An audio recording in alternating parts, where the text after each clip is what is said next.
오늘 우리가 말라기서 3장 13절에서 18절까지를 보았습니다. 하나님을 경외하는 자들이란 그런 제목을 정해 보았는데, 하나님을 경외하는 자들에게 주님이 은혜를 주시고 복을 더하여 주십니다. 그 은혜가 어떤 것인지를 경험한 사람들만이 알 수가 있고, 오늘 찬양한 것처럼 은혜 아니면 어떻게 살아갈 수 있을까? 이거는 주님의 은혜를 경험하지 못한 사람에게는 말로 설명하기 어렵습니다. 은혜가 원어적인 의미가 어떻고, 은혜는 이럴 때 은혜라고 말하는 것이고, 그렇게 설명해서 은혜를 다 파악할 수가 없는 것이지요. 우리가 오늘 이 수요 예배, 영성 예배 오신 모든 성도들의 마음에도 은혜를 사모하는 마음이 있는데, 그 은혜는 무형적인 것처럼 보이지만 유형적인 것입니다. 손에 잡히지 않은 것처럼 보이지만 손을 통하여, 삶을 통하여 열매로 나타나는 것이 하나님의 은혜인 것이지요. 하나님을 경외하는 사람에게는 이 은혜를 경험하게 하시고, 또 헤아릴 수 없을 만큼 수많은 복들을 허락하여 주시는데, 복은 단수처럼 보이지만 실제로 복수입니다. 예를 들면 포도, 그러면 단수처럼 보이지만 포도송이지 포도알, 그렇게 말하지 않잖아요. 사과나 배는 열매가 하나로 딱 눈에 띄지만 수박도 하나로 보이지요. 그런데 포도는 송이, 그래서 포도라고 합니다. 이게 바로 복이지요. 하나님이 우리에게 주시는 복은 이처럼 하나, 둘 정도에 그치지가 않고 헤아릴 수 없을 만큼 계속해서 우리에게 주어지는 복들을 의미하고 있습니다. 하나님을 경외하는 자에게는 이러한 은혜와 복을 사모하게 됩니다. 그런데 여러분, 말라기가 살았던 그 시대, 말라기가 이 글을 썼던 그 시대는 하나님의 은혜와 복에 대하여 무관심했다라는 겁니다. 반복하여 우리가 수요 영성 예배를 통하여 듣고 있습니다마는, 말라기는 이미 포로 귀환 이후에 성전도 재건했고 성벽도 증축한 이후의 시대 아니었습니까? 이제는 자유를 얻었습니다. 마음껏 예루살렘 성전에서 예배를 드릴 수도 있고요. 그들에게 에스라를 시작으로 율법의 개혁, 율법을 통한 개혁이 일어났던 그 이후였던 거지요. 그런데 그들이 생각했던 부흥은 느껴지지 않았던 겁니다. 예전에 선조 시대에 듣고 또 들어왔던 예루살렘 성전에서의 멋지고 황홀한 예배, 이스라엘 전역에 하나님만을 높여드리는 엄청난 사람들의 열심이 느껴지지 않았던 거죠. 성전 예배는 있었지만은 너무 미미해 보였고 무기력해 보이고 신도 나지 않았던 겁니다. 그러다 보니 영적인 영역에 의해서는, 영적인 영역은 피폐해져서 하나님의 은혜나 복에 대하여 무관심해 버렸습니다. 사람이 무관심해지면은 어떤 현상이 나타나는 줄 아세요? 불손한 태도를 보입니다. 어떤 사람과의 관계도 마찬가지지요. 그 사람에 대하여 관심이 없거나 그 사람에 대하여 별로 내가 감흥이 없으면은 함부로 대합니다. 말로나 행동으로 불손하게 대하게 되지요. 반대로 내가 그 사람과 어떤 관계가 깊이 형성되어 있으면은 최소한의 예의를 지키게 되는 것이 우리의 관계성입니다. 하나님의 은혜와 복에 대하여 무관심해지자 백성들이 얼마나 하나님을 향하여 무례하고 불손한 태도를 보였는지, 말라기 3장 13절에 그 불손한 태도를 다음과 같이 기록해 놓았습니다. 13절 우리 함께 읽도록 하지요. 13절 같이 읽습니다. 시작.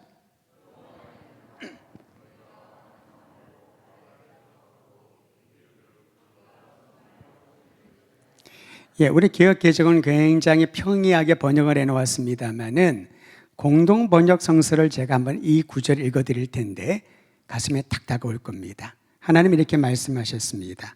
이 무슨 무엄한 소리냐 하고 내가 꾸짖었더니 너희는 우리가 주님께 무슨 못할 말을 했습니까? 하고 있구나. 하나님께서 꾸짖으셨습니다. 너희 무슨 소리 하고 있냐?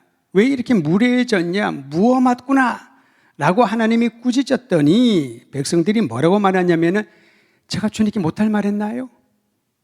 왜 그러시나요? 이렇게 반응했다라는 거지요. 하나님을 향하여 불손한 태도를 보입니다. 겉으로는 예배를 드립니다. 제물을 준비를 합니다. 제사장을 통하여 모든 규례를 따라 절기마다 하나님 앞에 나옵니다. 그런데 그들의 마음에는 하나님을 향하여 아주 불손하고 무례한 모습을 보였다는 거죠. 여러분, 우리가 하나님 앞에 예배를 드리면서 어떤 마음을 가져야 되나?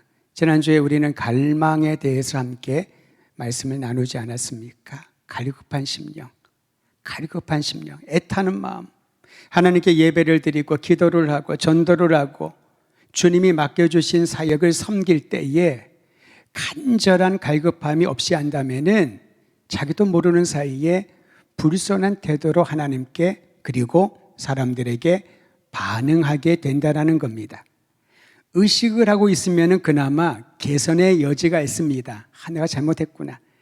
내가 그러면 안 되는데 의식이 드는 거죠. 그런데 무의식 가운데 습관이 되어버리면 고칠 수가 없습니다. 바로 오늘 말씀이 그걸 얘기해 주지요. 너희가 나에게 불손하구나 라고 하나님이 꾸짖었는데도 불구하고 우리가 주님께 못할 말 했습니까? 왜 나만 갖고 그러셔요? 라고 반응을 한다는 것이지요. 이게 바로 말라기 시대, 그리고 오늘날 우리 시대에도 흡사한 모습이라고 할 수 있습니다. 신앙은 어떤 마음가짐과 태도로 하나님 앞에 나아가는가에 달려 있습니다. 어떤 마음과 어떤 태도를 가지고 하나님 앞에 나아가나. 우리가 찬양에 대한 세미나 같은 걸 하면요, 강조하는 것 중에 하나가 두 손을 들고 주님을 찬양합니다. 항복하는 것입니다. 엎드려 주님 앞에 예배를 드립니다. 내 모든 것들을 내려놓는 것입니다. 머리를 숙이고 엎드리고 손을 들고 그런 것들 많이 들어보셨잖아요.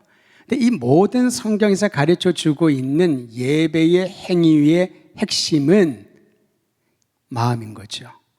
하나님을 향한 마음, 하나님을 향한 태도.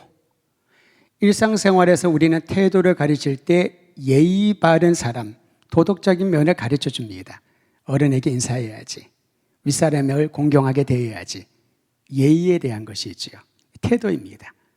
그러나 신앙에서의 태도는 하나님을 향한 우리의 마음가짐인 것이지요. 하나님 앞에 머리를 조아린다. 그것은 그분이 나보다 높기 때문이 아닙니다. 나보다 연장자고 능력이 많기 때문에 머리를 좋아하는 게 아니라는 거지요. 최상의 하나님께, 최고의 하나님께 나의 최선과 최상을 드리고자 하는 마음가짐, 이것이 바로 예배의 태도요. 이 예배의 태도를 가진 이들이 형제와 자매와의 관계에서도 동일한 마음으로 존중하고 사랑하게 된다는 거죠. 오늘 권사님 기도해 주시면서 하나님을 사랑하고 이웃을 사랑하고 세상을 섬기는 우리 교회 공동체가 되게 해달라고. 저는 그 기도를 들을 때마다 우리 주보에도 나와 있습니다마는 아멘이 절로 나옵니다. 하나님, 그렇습니다. 우리를 불러주셔서 하나님을 사랑하는 마음 갖게 하시고 그 사랑으로 이웃을 사랑할 수 있도록 기회를 주시고 그 사랑의 열매가 세상에 선한 영향력과 공헌할 수 있는 것이 될 수 있도록, 그저 교회가 자기 교회만을 생각하고 우리 울타리에 들어있는 것들만을 연연하지 않고 모든 담을 허물고 담을 뛰어넘어서 세상을 섬길 수 있는, 도전할 수 있는, 영향력을 줄 수 있는 교회가 되게 하옵소서. 그게 우리의 기도의 제목 아니겠습니까? 그러므로 여러분, 때로는 내 마음이 힘들고 관계로 어렵고 일을 하다가 지칠 수 있을 것입니다. 그러나 하나님이 주신 이 아름다운 사랑과 그 사랑으로 세상을 섬기겠다는 비전을 갖고 있다면은 우리는 눈을 들어 바깥을 보고 세상을 향하여 나가야 할 것입니다. 그러면 어느 순간에 내 안에 연약한 부분들이 다 해결되는 것이죠.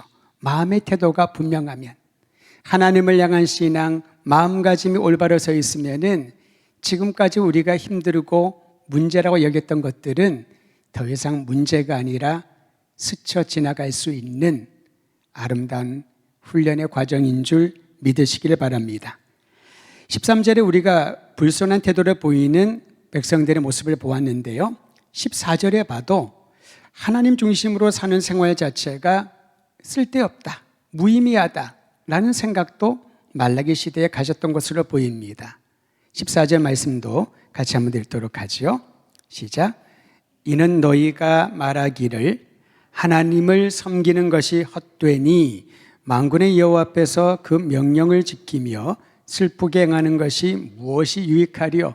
이런 말을 하고 다닌다는 거지요. 아니 그러면은 나는 하나님 믿지 않는다라고 하면 좋을 텐데 성전 예배는 또 드려요. 그 당시에 말이죠. 요구되는 모든 것들은 그대로 따라하면서 계속 이런 얘기를 하는 겁니다. 하나님을 섬기다 보니까 헛되구나. 하나님의 명령을 지키는 것이 무슨 의미가 있나? 그리고 내가 죄를 뉘우치고 슬퍼하고 애통해야 한들 그게 어떤 결과를 주는가? 이런 것이 다 쓸데없다라고 생각을 한 것이지요. 백성들이 왜 이런 생각을 했을까요? 우리 시대도 동일한 말을 하는 사람들이 얼마나 많이 있습니까? 뭐하러 교회를 다녀? 다니나 안 다니나 신앙생활 하나마나 큰 차이가 없는데 오히려 내가 하나님 부인하지 않고 성경도 가끔 보고 때때로 교회에 나가고 그 정도로 충분하지 않나? 어느 정도 선에서 중용을 갖추는 것처럼 균형을 갖추는 것처럼 너무 몰입하지 않고 너무 멀리 가지도 않고 이 정도에서 그냥 있더라도 큰 문제는 없을 것 같지 않냐? 그렇게 얘기를 합니다. 왜 그런 생각이 들었을까요?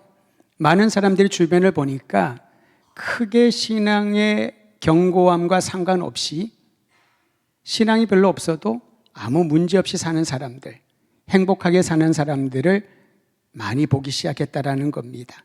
오히려 하나님과 무관한 사람들의 생활이 더 행복하고 즐겁고 좋아 보였다는 것이지요. 말라기 3장 15절 이렇게 말합니다. 제가 읽어드립니다. 지금 우리는 교만한 자가 복되다 하며 악을 행하는 자가 번성하며 하나님을 시험하는 자가 화를 면한다 하노라 함이라. 교만하면은 망해야 되는데 교만한 자가 별 문제 없이 행복하게 살고 있고 악을 행하면은 씨가 말려줘야 되는데 오히려 번성하고 하나님을 시험하면은 거기서 즉사해야 되는데 오히려 자신에게 오는 화도 변할 정도로 문제없이 살아가고 있습니다.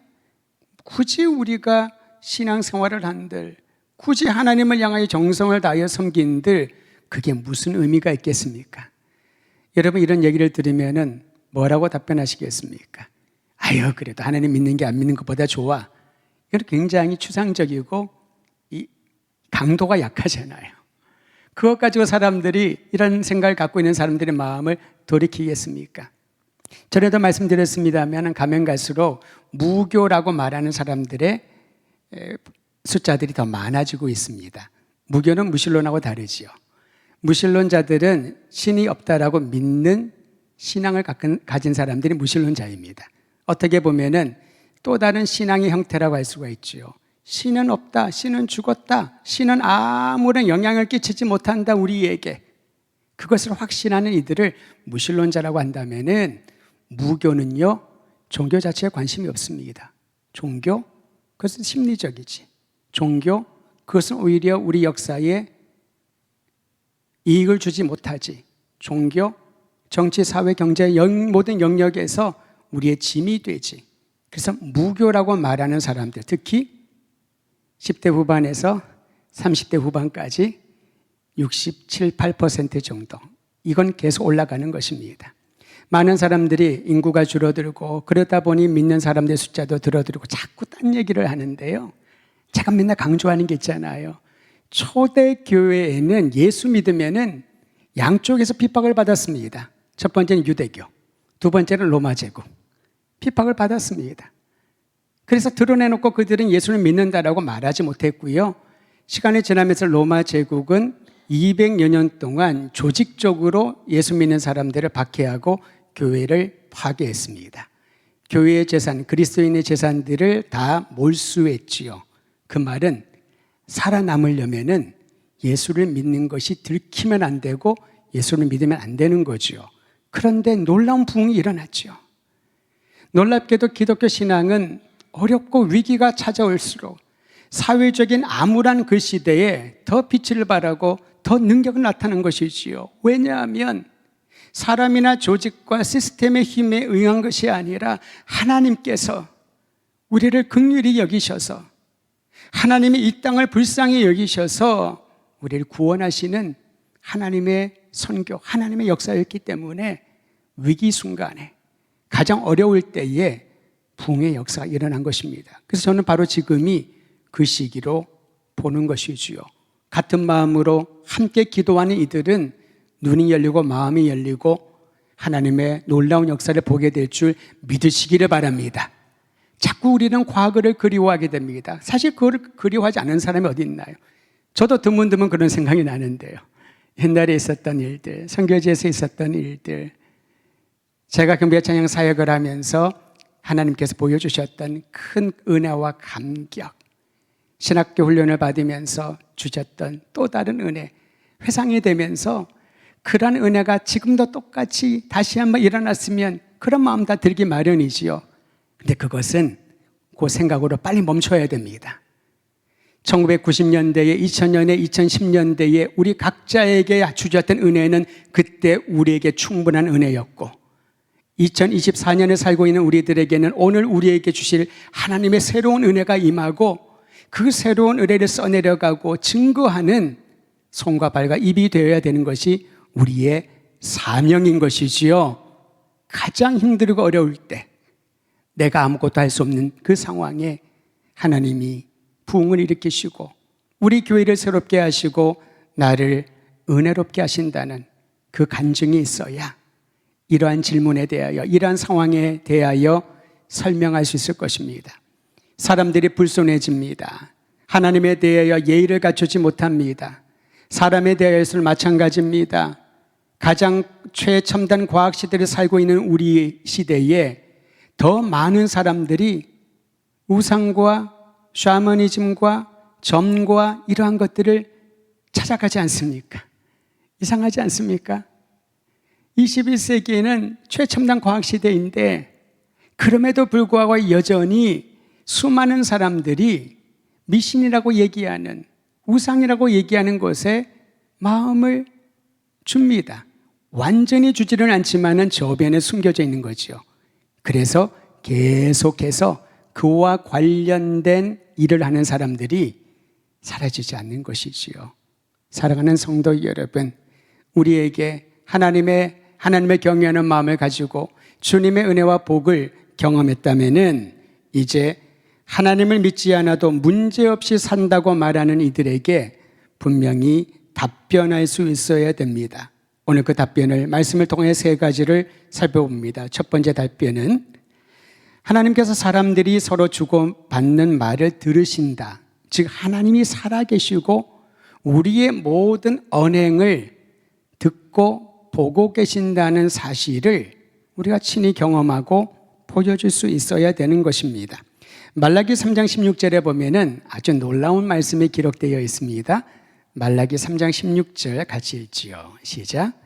그때 여호와를 경외하는 자들이 피차에 말하매 여호와께서 그것을 분명히 들으시고 여호와를 경외하는 자와 그 이름을 존중히 여기는 자를 위하여 여호와 앞에 있는 기념책에 기록하셨느니라.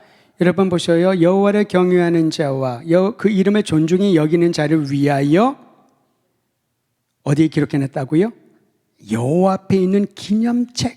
그리고 그 전에 우리가 무엇을 말하든지 여호와를 경외하는 자들이 피차에 말하는 것을 여호와께서 분명히 들으시고, 하나님을 경외하는 마음이 없는 사람은 우리가 무슨 말을 하고 무슨 생각을 하는지 그때는 하나님이 잠시 쉬고 계시고 커피 마시고 계신다고 생각할 수 있습니다. 그런데 하나님을 경외하는 사람은 내가 누구랑 무슨 말을 하든지 그것을 하나님이 분명히 듣고 계심을 아는 거죠.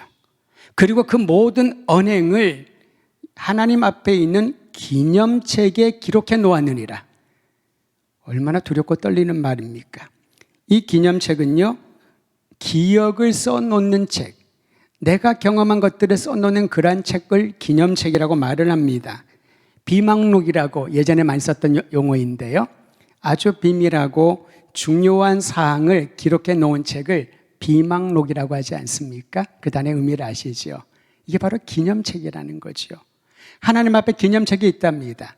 그런데 여러분 신약에 보면은 요한계시록에 구약의 시편에도 보면 이와 비슷한 책이 나옵니다. 생명책이라고 나옵니다. 생명책에 기록이 되어 있다라고. 기념책에 기록이 되어 있다라고. 우리의 모든 말과 행위를 하나님께서 허투루 보지 않고 다 기억하고 듣고 계신다는 거죠. 자, 이 사실을 믿는다면은 어떻게 그리스도인이 거짓말할 수 있을까요?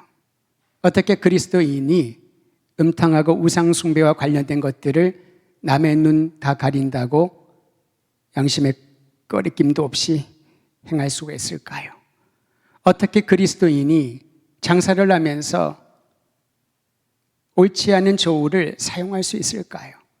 하나님이 나의 모든 말과 피차 말하는 것을 분명히 듣고 계시고 그분의 책에, 그분 앞에 있는 책에 다 기록해 놓았는데 저는 우리 그리스도인들이 하나님이 우리의 모든 말과 행위를 분명히 기억하고 계신다는 사실을 안다면은 삶의 모습은 달라질 것이고 이것이 답변이 될 거라는 겁니다. 우리가 하나님 없이도 행복하게 사는데 굳이 신앙을 가져야 될 이유가 있는가? 악인들이 그렇게 말한답니다. 우상숭배자들이 그렇게 말을 한답니다. 그때 성경의 구절을 암송하면서 우상숭배는 잘못된 것이고 악한 이들은 잘못된 것이고 무엇은 성경이 가르치는 게 아닌 것이고 그렇게 말해봤자 그들의 마음이 움직이지 않는다는 거지요. 어떻게 움직일 수 있을까요?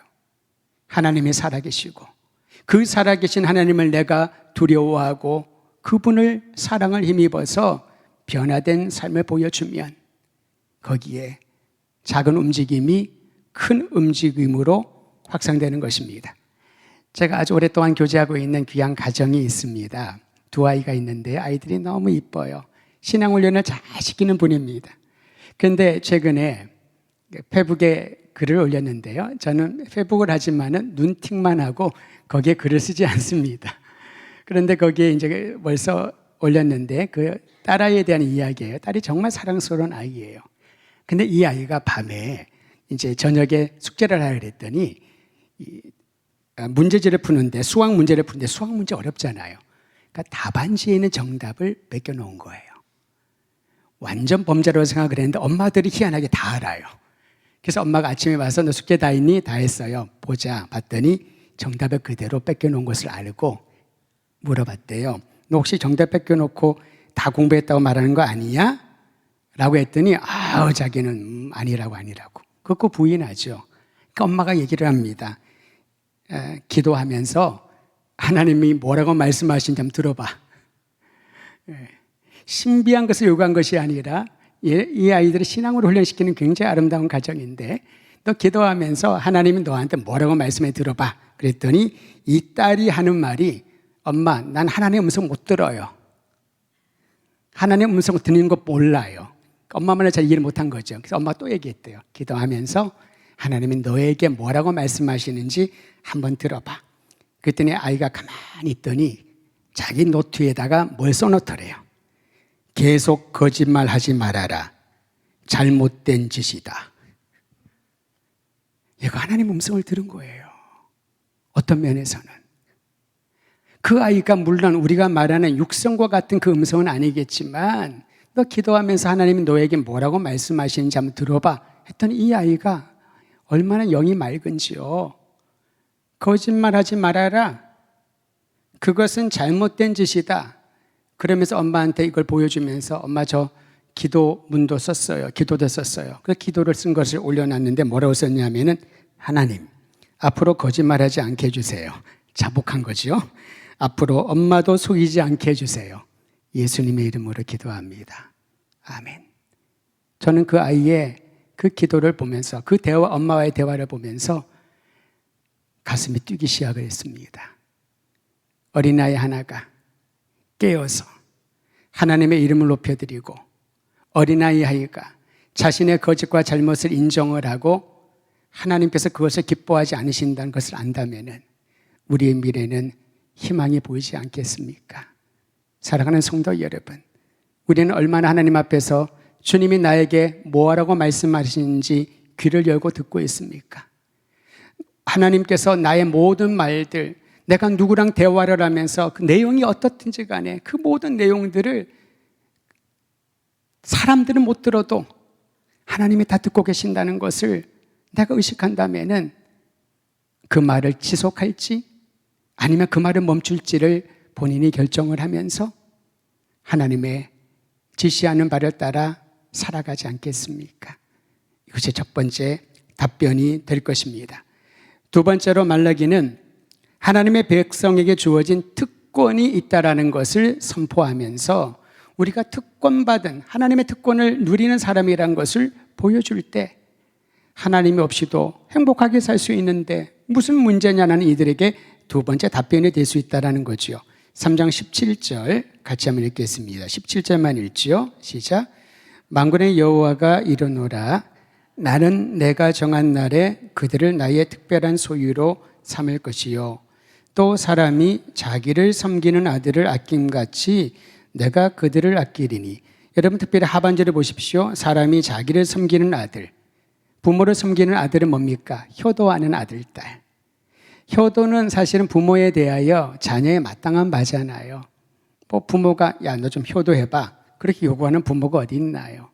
마땅히 자녀라면은 키워준 부모에게 고마움을 표현하고 감사함을 표현하는 것이 효도인데 마땅히 효를 받아야 될 부모가 그 효도하는 자신을 섬기는 아들과 딸을 아낀답니다. 이게 바로 부모의 마음인 거죠. 이처럼 하나님께서는 막 나가는 자녀된 우리를 쳐버리지 않으시고 내치지 아니하시고 아끼고 또 아껴주신다는 거죠. 그래서 이 예를 들면서 우리가 하나님을 섬기되 우리가 섬기는 것과 비교가 되지 않을 정도로 목숨을 내어줄 정도로 우리를 사랑하고 아끼는 하나님의 사랑을 기억하라 라는 것입니다. 그 약속이 뭡니까? 내가 정한 날에 그들을 나의 특별한 소유로 삼았다. 여기서 정한 날이라고 하는 것은 하나님이 모든 역사를 주관하신다는 날이고요. 이 정한 날은 이미 시작되었고 아직 완성을 내지 않은, 그러니까 진행형이라는 거죠. 왜 하나님이 완성된 모습을 딱 만들어 놓고 구원받을 사람을 한 명씩 다 그 창고에 그날에 들이지 않고 이 과정을 말해 주셨을까요? 이건 하나님의 성품이 아닐까 싶습니다. 하나님은 역동적인, 그리고 우리를 굉장히 액티브하게 살아가는 기쁨을 누리게 하는 거지요. 내가 구원받았다는 그 하나의 마침점만 가지고 멋대로 그 다음에 사는 것이 아니라 그러고 있지 않습니까? 어떤 사람이 학교를 갔는데 우리 대학을 준비하는 아이들이 대학에 미리 다 합격이 됐다 그러면은 그 아이들은 남은 시간에 지루할 거예요. 빨리 졸업하고 대학 가고 싶은데 너무 빨리 수시에 합격을 해버린 거예요. 석 달, 넉 달 뭐합니까? 학교는 가야 되고 수업이 있어 채워야 되니까 얼마나 지루하나요? 힘들지요. 하나님은 우리를 그렇게 살게 하지 않으신다는 거지요. 모든 시간 안에 우리로 하여금 그 구원의 감격을 아침에도 점심에도 저녁에도 어제도 오늘도 내일도 계속해서 누리며 이 구원의 기쁨과 감격에 나뿐만 아니라 또 새롭게 들어오는 사람들, 나를 통하여 그 구원의 감격을 누리는 사람들을 계속해서 생명 있게 확장되는 것을 보게 하시며 즐겁게 하시는 하나님의 약속은 내가 너희를 아끼고 아끼는 특별한 소유로 삼았다. 하나님 우리의 주인이고 내 모든 것이 하나님께 속해 있다면은 얼마나 당당하겠습니까? 비굴하지 않을 겁니다. 세상의 권력과 세상의 힘 앞에 머리를 조아리고 살 길을 찾으려고 요청하지 않을 겁니다. 오히려 정정당당하고 정직하고 의로운 길을 우리가 걸어갈 때 하나님께서 예비하신 아름다운 일을 볼 것이고 그것을 본 사람들이 이제 알게 되겠지요. 하나님을 경외하는 사람은 정직할 뿐만 아니라 당당하고 담대하구나. 마지막 세 번째, 하나님의 소유가 되었다는 이 복은요, 주님의 정한 날에 더욱 분명해질 것이다 라고 말합니다. 하나님의 정한 날은 조금 전에 얘기했던 것처럼 이미 시작되었습니다. 아직 완성되지 않았을 뿐입니다. 그러므로 세상에서 역경과 환난을 겪을지라도 지금 하나님의 시간 안에 우리가 들어와 있다면은 두려워하지 말고 포기하거나 낙심하지 말고 우리를 이끌어 가시는 하나님의 손을 붙들면 되는 겁니다. 하나님의 시간은 계속해서 진행되고 있기 때문에 우리의 시간은 몇 년, 몇 월, 몇 일, 몇 시, 몇 분에서 시작하여 몇 시, 몇 분에 끝날 것이지만 하나님의 시간은 그 모든 것들을 꿰뚫고 우리로 하여금 주님과 영원토록 기뻐하며 감격하는 그 시간을 말해주고 있는 것입니다. 그날이 되면, 그날이 오면 의인과 악인이 구분되고 하나님을 섬기는 자와 섬기지 않는 자가 구분될 것이라고 말합니다. 신명기 28장에 보면은 복과 저주의 말씀이 동시에 선포되잖아요. 그리심산에 올라가서 복을 선포하고 에발산에 올라가서 저주를 선포하라. 이것은 무슨 말입니까? 하나님을 사랑하고 섬기는 자와 그렇지 않은 자가 복과 저주로 구분될 것이다. 복음서에 예수님께서 마지막 날에 그날이 되면 양과 염소가 구분될 것을 말씀하지 않으셨습니까?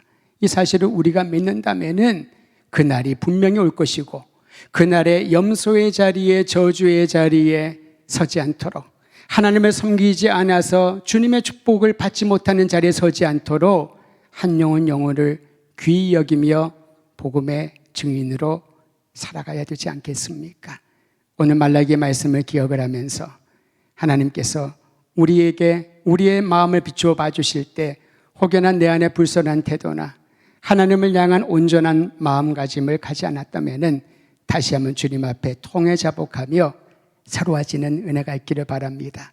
하나님은 주님께 나아가 도움을 청하는 자들에게 우리를 정말 아끼는 아들과 딸, 특별한 소유로 삼으신 아버지 하나님께서 우리로 하여금 하나님의 시간에 들어와 있는 우리로 하여금 가장 귀한 것들로 누리게 하여 주실 것입니다. 각자의 일터와 가정과 또 계획하고 준비하고 진행하고 있는 것들이 있을 겁니다. 하나님께서 함께해 주셔서 그 모든 계획을 뛰어넘는 완전한 주님의 계획이 사랑하는 성도들의 삶과 섬김과 우리 교회를 통하여 나타나게 되기를 간절히 소망합니다.